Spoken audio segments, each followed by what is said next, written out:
कोयल नहर किसान संघर्ष मोर्चा मगध के तत्वाधान में आहूत आज का किसान महापंचायत पार्ट 3 के सम्मानित अध्यक्ष मंडल के सभी सदस्यगण और संचालन कर रहे बड़े भाई नंदलाल जी, इस किसान महापंचायत में मुख्य अतिथि और मुख्य वक्ता के तौर पर उपस्थित अखिल भारतीय किसान महासभा के राष्ट्रीय महासचिव कॉमरेड राजा राम जी, इस मोर्चा के संरक्षक हमारे अभिभावक आदरणीय श्री रामेश्वर प्रसाद यादव जी, इस संघर्ष मोर्चा के सम्मानित सचिव बड़े भाई गया के जिला पार्षद श्री बालेश्वर प्रसाद यादव जी, यहाँ पर उपस्थित किसान मोर्चा के आंदोलनों में अपनी बड़ी भूमिका निभाने वाले और औरंगाबाद लोकसभा क्षेत्र के गांव गरीब की आवाज बड़े भाई अजय दांगे जी, सम्मानित मंच उपस्थित छात्र, नौजवान, मजदूर, किसान, माताएं, बहनें, सबको मैं अपनी ओर से, अपने प्रखंड टिकारी की ओर से और अपने दल राष्ट्रीय जनता दल की ओर से क्रांतिकारी अभिनंदन करता हूं।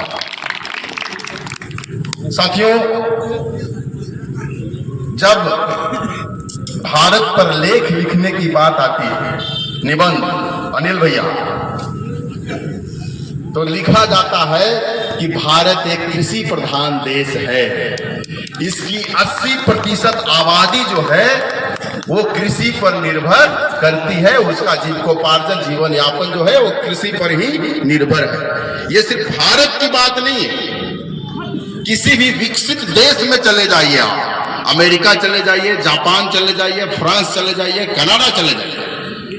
उसके खुशहाली का राज है कि वहां की जो कृषि व्यवस्था है वो बहुत ही सुचारू रूप से चलाई जा रही है। किसी भी देश के, किसी भी राज्य के, किसी भी क्षेत्र के नागरिक तभी खुशहाल रहते हैं जब उसकी मूलभूत आवश्यकताओं की पूर्ति जो है वो आसानी से हो सके। और हमारी मूलभूत आवश्यकताएं क्या है? रोटी, कपड़ा, मकान। जन्म लेते हैं तो हवा पानी तो ऐसे मिलता है, हालांकि पानी का समस्या आ गया है, पेयजल का, और उसका कारण भी कहीं न कहीं खेती से जुड़ा हुआ। आज जो पेयजल संकट आया है तो हवा पानी तो प्रकृति ने हमको ऐसे ही उपलब्ध कराया है, लेकिन रोटी का जो है उपार्जन करना पड़ता है, रोटी के लिए कमाना पड़ता है। और रोटी जो है वो देश के खेत और खलिहान से होकर के आता है, फसल खेत में उपजता है साथियों। और फसल कैसे उपजता है? उसका सबसे जरूरी तत्व जो है किसी भी फसल के उत्पादन का, वो सिंचाई की। किसान अपना सर्वस्व लगा करके, इस देश का किसान, हमारे क्षेत्र के किसान फसल उपजा रहे हैं, लेकिन लोकतांत्रिक व्यवस्था में सरकार की जो जवाबदेही और जिम्मेवारी होती है कि जनता की मूलभूत आवश्यकताओं को पूरा करने के लिए, और सबसे पहली आवश्यकता रोटी जो खेतों से होकर के आता है उसको कैसे प्राप्त करना है, इसमें सरकार जो है हमेशा से उदासीन रही है साथियों, हमेशा से उदासीन रही है। और उसी उदासीनता की वजह से किसान, अभी चर्चा हो रही थी कि विगत कुछ वर्ष पहले, 2 वर्ष पहले कृषि कानून लाए गए थे, नए कृषि कानून लाए गए थे। वो नए कृषि कानून लाए गए थे किसानों की मानसिकता को, उसको, नब्ज को टटोल करके, क्योंकि किसान अपना सर्वस्व लगा करके जब फसल उपजाने का प्रयास करता है, लेकिन सही समय पर पर्याप्त सिंचाई का साधन उपलब्ध नहीं हो पाने के कारण उसका फसल नष्ट हो जाता है, उसका जमा पूंजी खत्म हो जाता है, और ऐसा लगातार हो रहा है, तो किसान उदासीन तो हो गया खेती को लेकर के। और इसी उदासीनता का लाभ लेकर के वर्तमान की केंद्र सरकार जो है अपने अंबानी, अडानी सरीखे मित्रों को लाभ पहुंचाने के लिए नए कृषि कानून लाए थे। लेकिन हम समझते हैं कि बालेश्वर प्रसाद यादव जी जैसे, कॉमरेड राजा राम, हमारे निरंजन भैया भी हैं, रामेश्वर प्रसाद यादव जी, और जितने भी आप तमाम क्रांतिकारी लोग हैं, सरकार की उस मंशा को समझ करके पूरे भारत वर्ष में किसानों ने एक जो आंदोलन खड़ा किया, तो उस आंदोलन से घबरा करके इस सरकार को जो है अपना जो है कानून वापस लेना पड़ा साथियों। जिस समय नॉर्थ कोयल के लिए किसान महापंचायत का आयोजन हो रहा, जिस समय नॉर्थ कोयल परियोजना की आधारशिला रखी गई थी, उस समय सिर्फ एक बिहार राज्य का ये मसला था, एक बिहार राज्य के सिंचाई क्षेत्र से जुड़ा हुआ ये बात था। लेकिन सन 2000 में झारखंड राज्य के अलग बन जाने के बाद राजनीतिक रूप से ये नॉर्थ कोयल जो परियोजना है ये अंतरराज्यीय समस्या बन करके हमारे सामने आ गया। और जब ये समस्या अंतरराज्यीय हो गया तो इसमें केंद्र सरकार की जो भूमिका है वो काफी बढ़ जाती है। 2000 से आज 2024 आ गया। इन 24 वर्षों में इस क्षेत्र के प्रतिनिधि ने हमेशा से इसको एक ऐसे बीमारी के रूप में तैयार करके रखा है नॉर्थ कोयल परियोजना को कि जब जब चुनाव आता है तो इस क्षेत्र के किसानों को, मजदूरों को, नौजवानों को, महिलाओं को, माताओं को, बहनों को ये नॉर्थ कोयल का जो है लोक लुभावन वादा करके कि इस बार हमको वोट दीजिए, इस बार जो है हम आपको जो है नॉर्थ कोयल का जितना भी समस्या इसका पानी आपके खेतों तक पहुंचाने का काम करेंगे। चुनाव के ठीक पहले के सत्र में इस क्षेत्र का प्रतिनिधि एक सवाल उठा करके हमको आपको संतुष्ट कर देता है कि देखिए हमने आपकी आवाज वहां उठाई और ये सिर्फ और सिर्फ दिखावे के लिए करता है, स्वागत उतारने के लिए कुछ नहीं करता है। साथियों, हम धन्यवाद देते हैं नॉर्थ कोयल जो उत्तर कोयल नहर किसान संघर्ष मोर्चा है, इसके सभी क्रांतिकारी साथियों को, क्योंकि लोकतांत्रिक व्यवस्था में समस्याओं का निदान करना, जनहित से जुड़ी समस्या, समाज की आवश्यकताओं को पूरा करने का काम जो है ये सरकार का होता है। हम आंदोलन किए इस मोर्चा के बैनर तले, जो काम सरकार को करना था उस काम को करने के लिए कमर कस के जब मोर्चा के साथी तैयार हो गए, फावड़ा लेकर के, हाथों में कुदाल लेकर के और जो डेली लेकर के, तब सरकार की नींद खुली और जो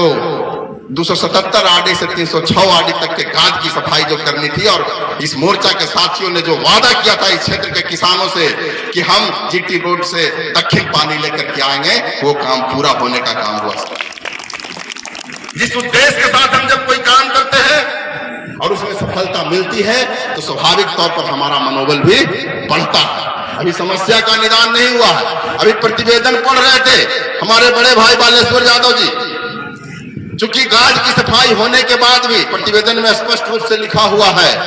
कि भीम बराज में इतना पानी नहीं है कि पर्याप्त मात्रा में जो है जो नहर है हमारा उसमें उसको पानी मिल सके। और इसका कारण क्या है कि कुटकुट डैम में फाटक नहीं लगा हुआ है। हालांकि वर्षा कम हुई है, अब जो कुछ वर्षा हुआ तो जो पानी था फाटक नहीं रहने की वजह से जो पानी भीम बराज की तरफ आना चाहिए था वो पानी विपरीत दिशा में चला गया, नहर को पानी नहीं मिल सका। तो इसको लेकर के अभी जो प्रतिवेदन आया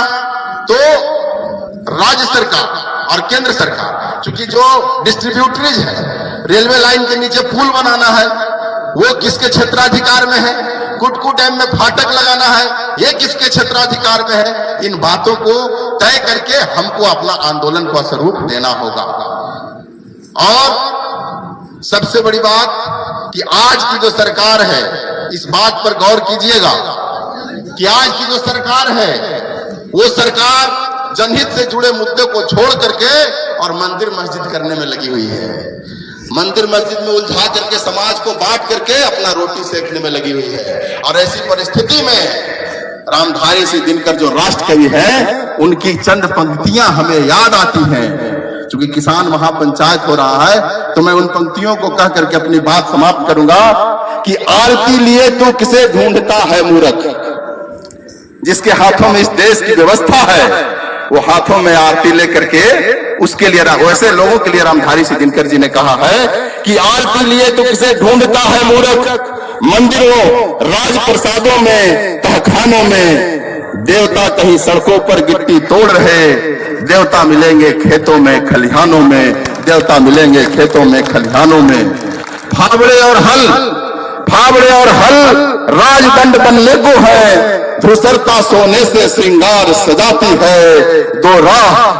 दो राह समय के रथ का